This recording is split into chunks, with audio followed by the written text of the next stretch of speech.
So typically what happens in the process where a student makes an approach to seek a supervisor, they look very much at what the productivity of the group that they want to join has been over the past handful of years. And I suppose the level of excitement that the supervisor will give to the project and consequently mentoring the student into their future career. It's not just through content area that a supervisor might be selected, it also might relate to your methodology type experience, so whether you're a qualitative versus a quantitative type researcher. I found my supervisor in my undergrad study.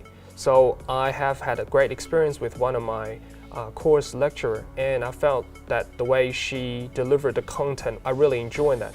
And she gave me some suggestions and pointed me to some of the other lecturers or other academics that she knows. It sort of builds this kind of a trajectory of where I'm going. Sometimes you're contacted because of your reputation and your experience, so they might be talking to other academics, perhaps past PhD students. It also might depend on your industry contacts, or whether you're focused on the public sector or perhaps you've got an interest in health or hospitality. I think the first thing is to know what you're really interested in, and even if you don't know what you're interested in, just by going on the website you can see the different work that's being done. And I looked at the different supervisors and what their research focuses on. I came across my supervisor, I was very impressed with the work that he does, contacted him and we kicked it off from there.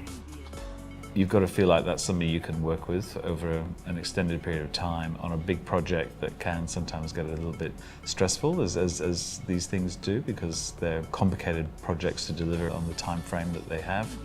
Where people do the groundwork beforehand to find somebody that they believe they can work with, where there's a bit of a coalescence of styles, if you like, personal styles, I think that's really a very good indicator that the supervisory-candidate relationship might work out positively. You need to get to know the person before you choose that person. I think the prime opportunity would be to approach the lecturer and say, look, I'm really interested in doing my study. Could I have read some of your publications, or is there anything that we could talk about over a coffee?